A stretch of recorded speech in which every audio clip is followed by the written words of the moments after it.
Estou aqui com a Indira, né? Me chamo Kane.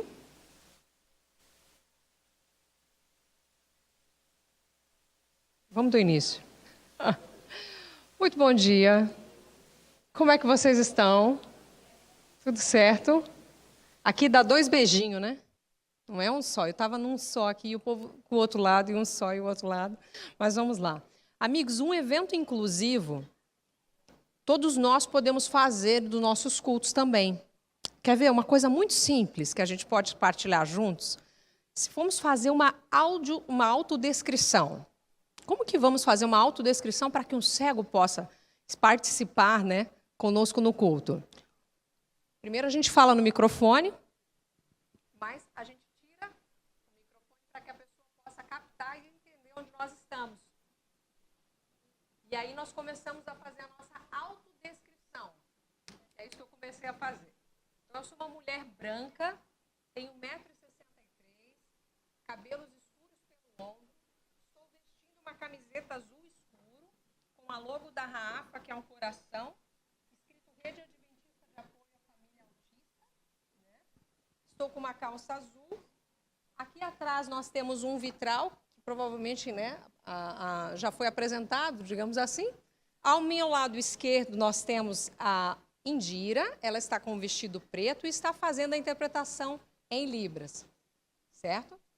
E aí eu pego o microfone e começo a me apresentar. O que vai acontecer? A pessoa que é cega, ela vai... Porque quando a gente fala na caixa de som, ela não consegue ver de onde está vindo o som, você entendeu? Alguns já têm mais experiência, né? Já entenderam o que eu falei, e para alguns é a primeira vez que está ouvindo. Quando você tira, ela vai ouvir o som. Ela vai automaticamente virar a cabeça para onde está e a gente vai contornar, inclusive.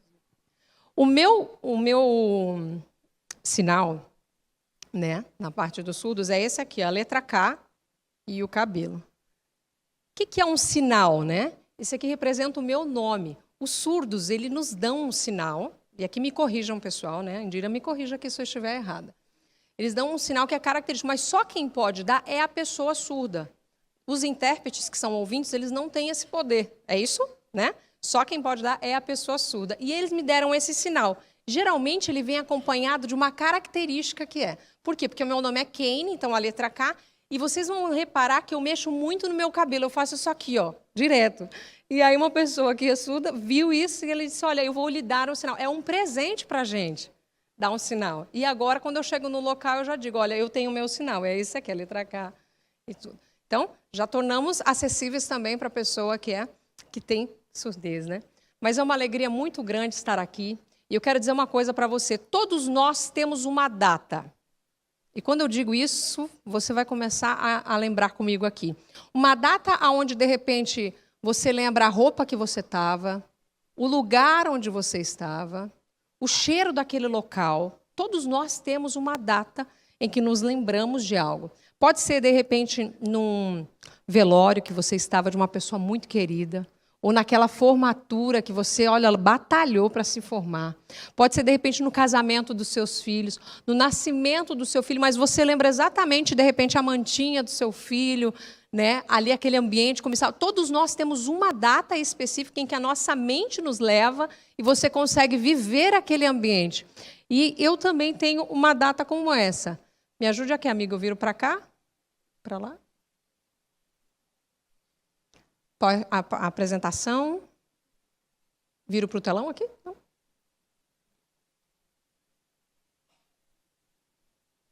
Isso. Aí, foi. E nós também, essa é a minha família.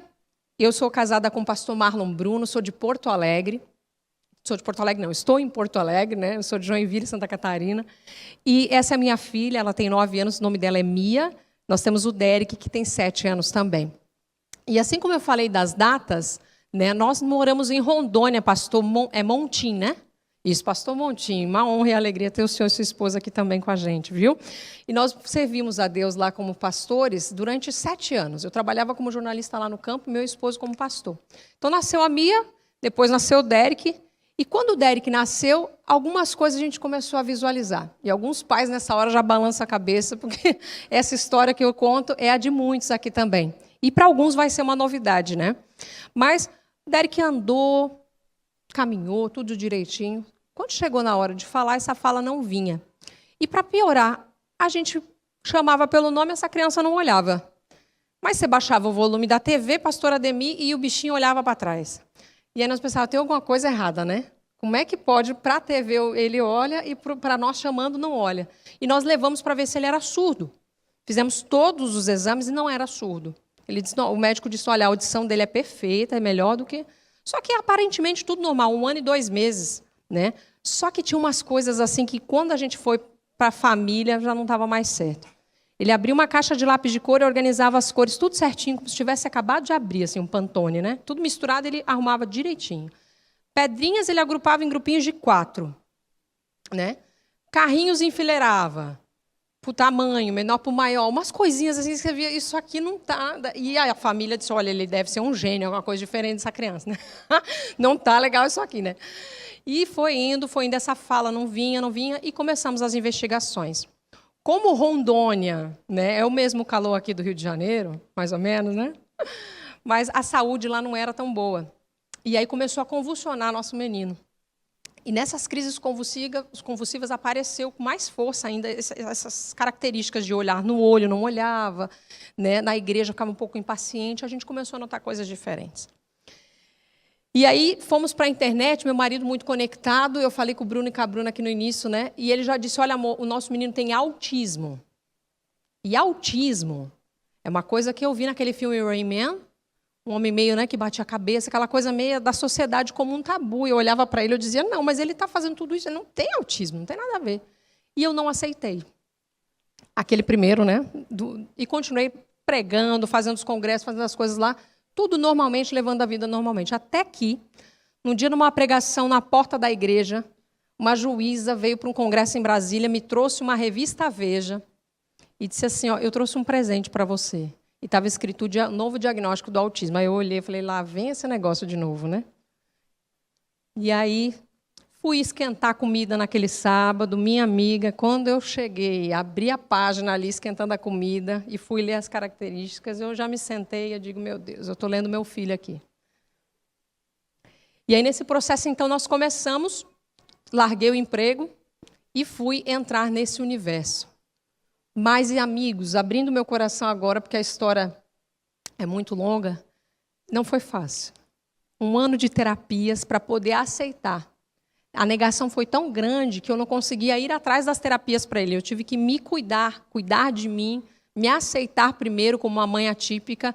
E uma coisa muito dura que quando a gente fala como mãe é que eu tive que praticamente deixar com que aquele filho que eu idealizei morresse para que o novo filho renascesse. E é muito duro você falar isso, né? Porque a partir do momento as expectativas de que vai casar, vai isso, vai aquilo não era para mim mais. Eu não precisava ver isso. Não que ele não vá casar, não vai fazer as coisas dele, não é nada disso. Mas é porque naquele momento não era isso necessário. E aí, essa então é a data, 14 de agosto de 2018. 5º andar em Curitiba, trouxemos o garotinho. O médico, depois de 1h30 de vários exames e muita terapia que ele fez, entregou para a gente um papel e disse, olha, o seu filho realmente ele é autista. Depois desse processo, eu comecei a participar de eventos.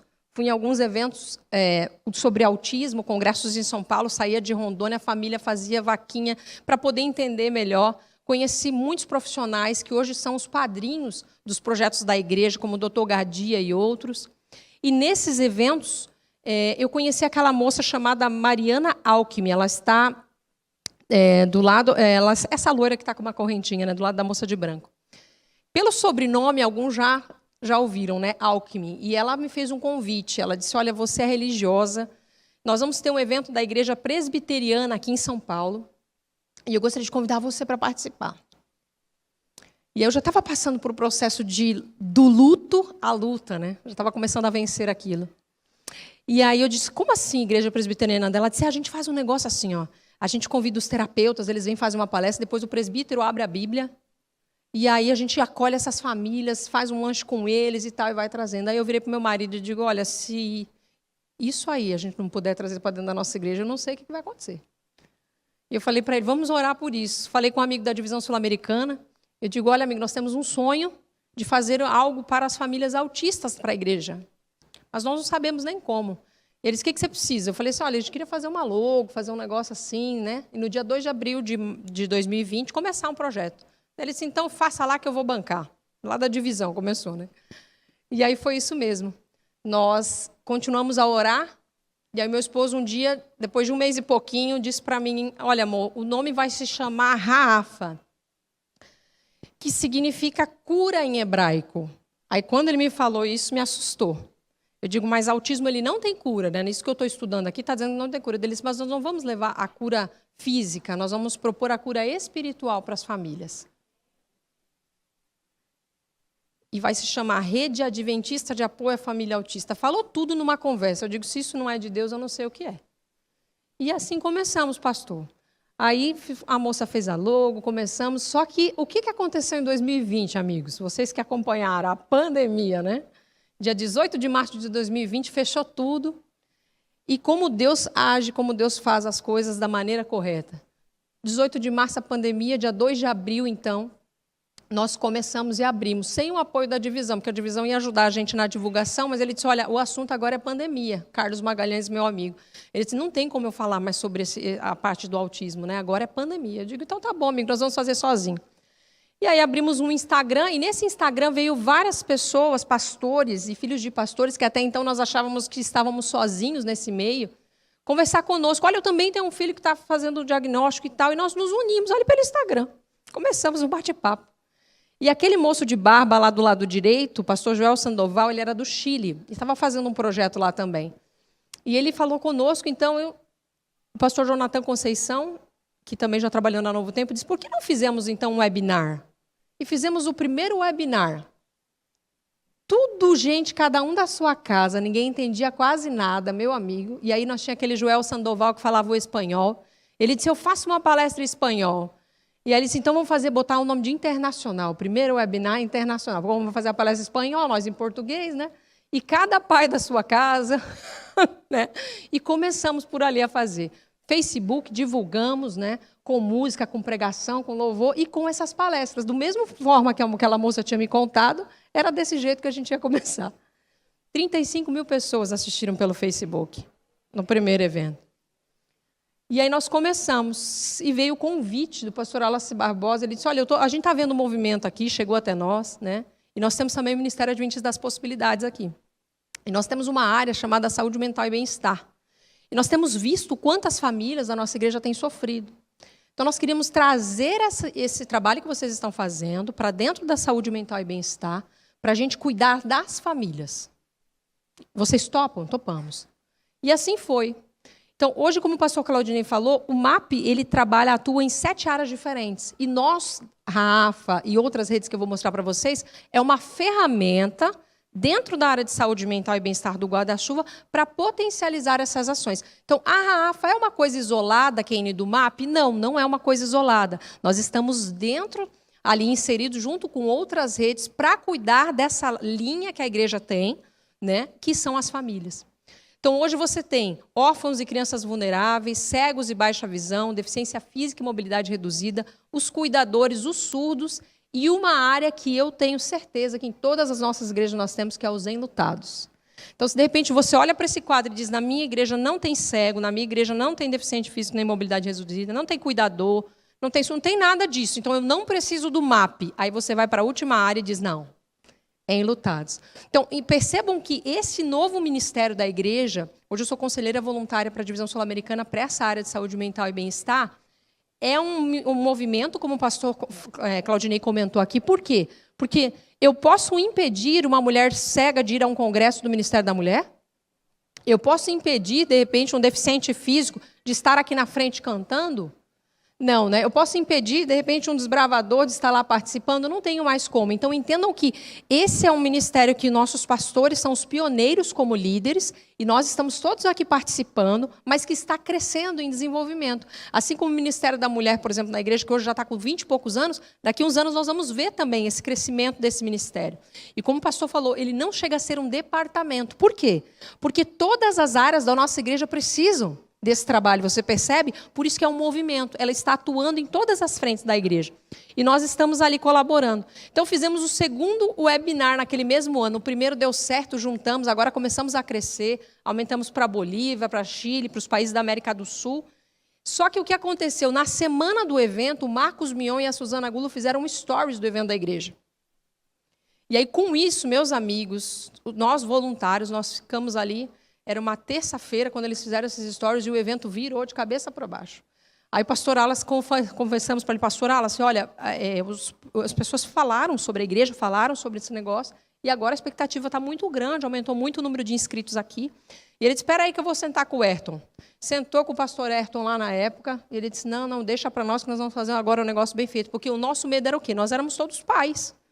Na internet de casa. Se esse evento agora despenca, como é que o nome da igreja vai? Você entende? Aí contratamos uma empresa de Portugal que faz toda a tradução em espanhol e libras. Então, todo esse evento se torna acessível a partir dessa data. Né? Com todo o apoio do pastor Ayrton, de todo mundo ali apoiando esse evento.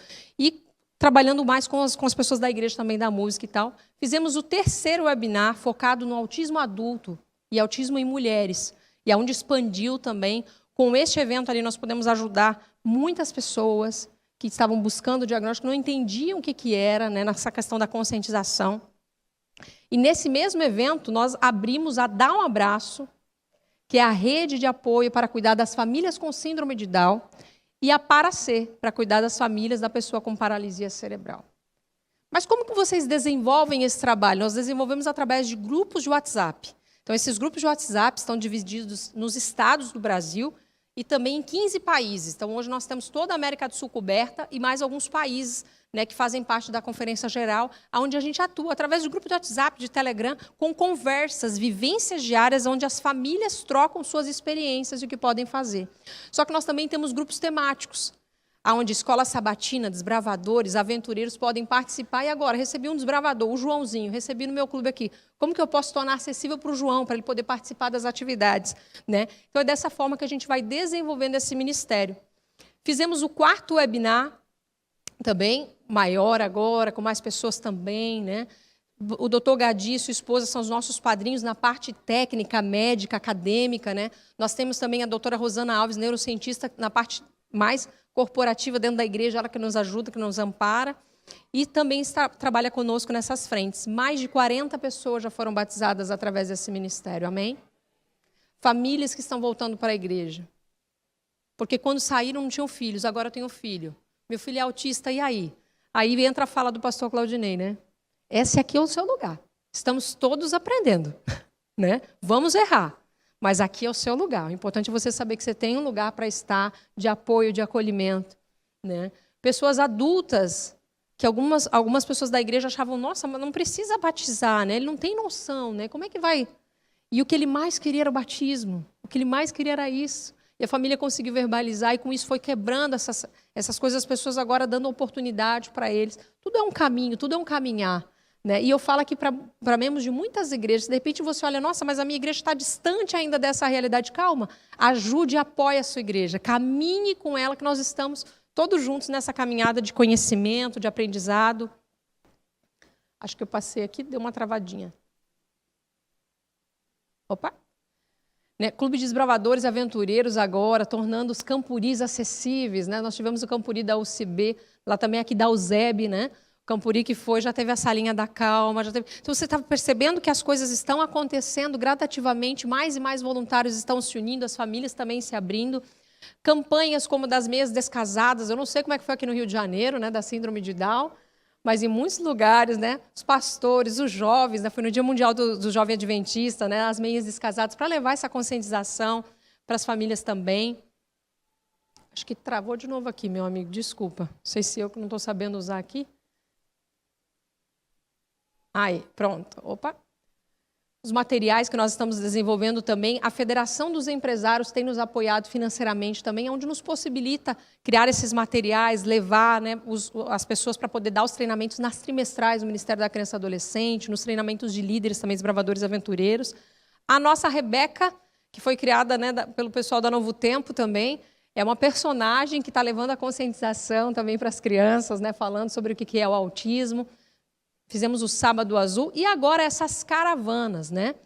Que nós estamos desenvolvendo. Qual que é o nosso objetivo com isso, irmãos? É para poder realmente levar essa consciência do MAP, do que é o MAP, do que são essas redes de apoio, né? Para a gente poder, cada dia mais, esse foi o encontro que aconteceu em São Paulo, lá no início, cada dia mais a gente está levando esperança para as pessoas e conhecimento. A Hiperativa, que foi agora a nossa nova rede irmã, aberta em 13 de julho para famílias da pessoa com TDAH.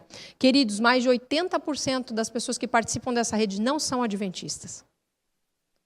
E lá nós fechamos o grupo no sábado, oramos com as famílias, né? E eles têm tido um espaço ali de acolhimento e a gente vai, de alguma forma, apoiando, ajudando eles, doutrinando de alguma forma, né? Ensinando eles para que parem, para que tenham uma pausa, né? Incentivando eles nos caminhos do Senhor também. Essa é a família do MAP, né? Vocês vão ver esses personagens aí no próximo ano criando vida. Então, a gente tem a Laura na saúde mental e bem-estar, a Maria Vitória nos órfãos e crianças com vulnerabilidade, o Vitor, que é o cego, o Julinho, que é o pastor com deficiência física e mobilidade reduzida, a gente tem a Karen e o seu José, a gente tem também o Vivaldo e o... esqueci o nome agora? Paulo, obrigada. Vivaldo e o Paulo, que são os primeiros, o pastor contou um pouquinho da história dos surdos, né? Que o Vivaldo foi o primeiro surdo e o José foi o intérprete dele, aqui no Brasil, né? E nós temos também a Rita, que é do Ministério dos Enlutados. Todos esses são personagens que vão criar vida, vão contar histórias, vão começar, a gente está todo num processo de trabalho para poder levar mais o MAP para as pessoas. Amigos, abram a Bíblia de vocês em Jeremias. Jeremias...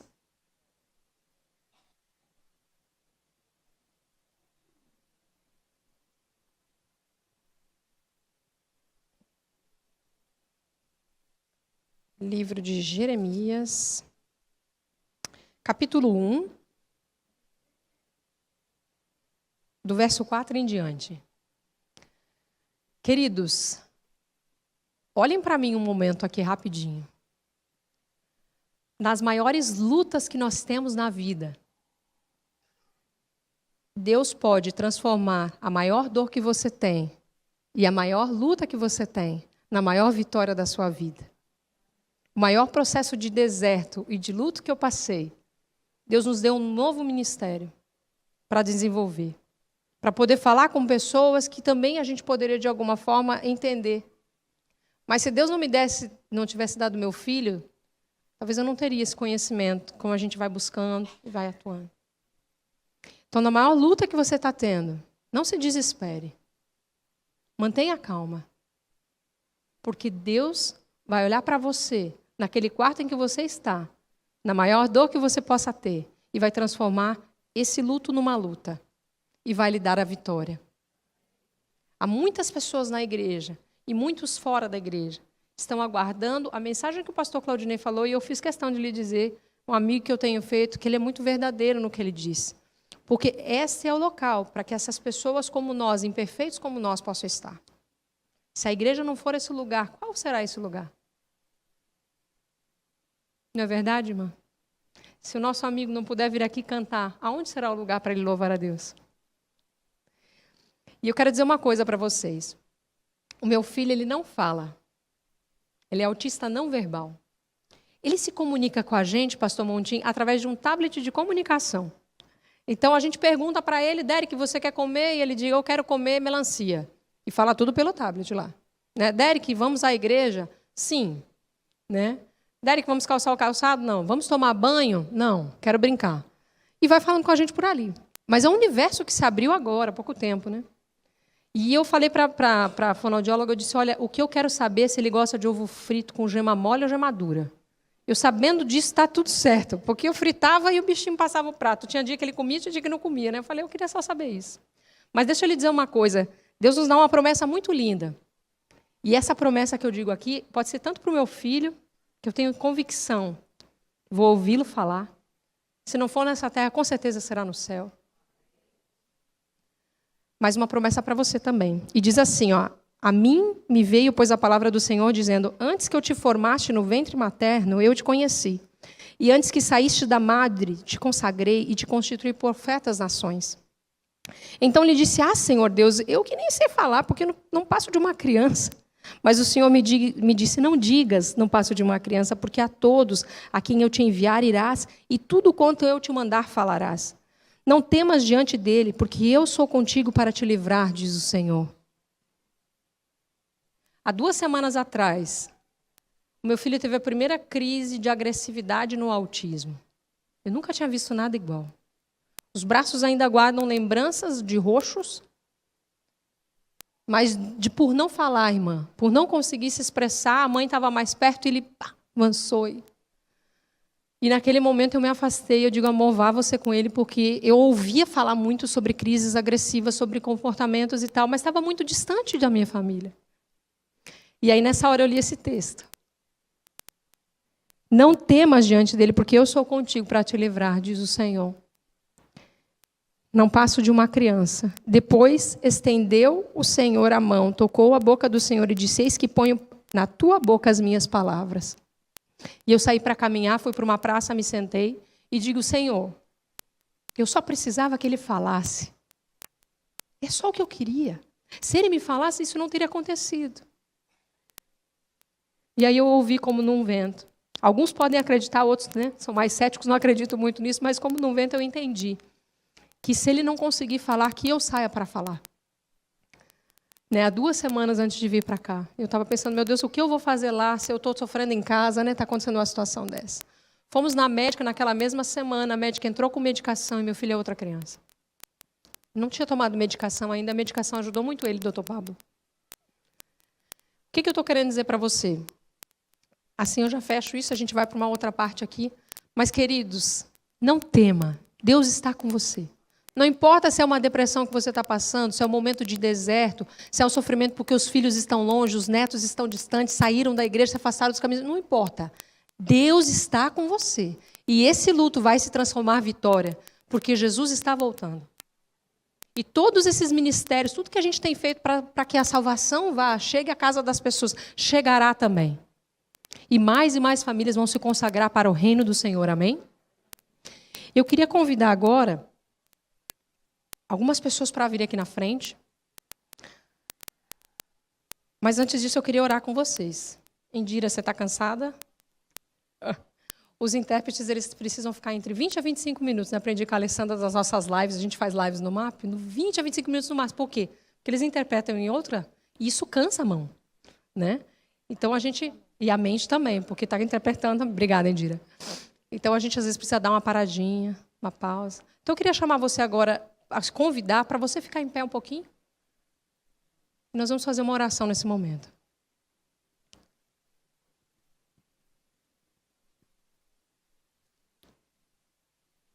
Santo Deus, poderoso Pai, nós te louvamos, Senhor, porque em tão boas circunstâncias o Senhor nos trouxe até a tua casa. Imperfeitos como somos, mas pessoas que têm se dedicado ao Senhor, pastores que têm se levantado para ser pioneiros no ministério que é novo para todo mundo. Mas nós, como igreja, Senhor, entendemos que precisamos apoiar e acolher a todas as pessoas, em especial as famílias também, Pai. Obrigada, Senhor, porque o Senhor tem levantado líderes de maneira voluntária para desenvolver ministérios brilhantes. Pessoas que têm se unido, mais de 90 pessoas, que estão ali apoiando e acolhendo 3.000 famílias, de maneira virtual. E agora aqui, de uma maneira muito singela, a gente vem e se encontra na igreja, num lugar que é teu, um lugar que é santo, sagrado, separado por ti, para poder conversar e dialogar sobre esse ministério. Ó Deus, toma cada família que está aqui em tuas mãos. Só o Senhor conhece as lutas que eles vêm enfrentando. Mas eu tenho convicção de que todas essas lutas o Senhor vai transformar em vitória. Assim como fez com o profeta Jeremias, que foi um grande profeta. Por favor, Senhor, nos usa para poder levar a mensagem de conscientização, de amor, de apoio, mas principalmente do teu retorno, para que mais e mais famílias possam ser salvas para o teu reino. Em nome de Jesus. Amém.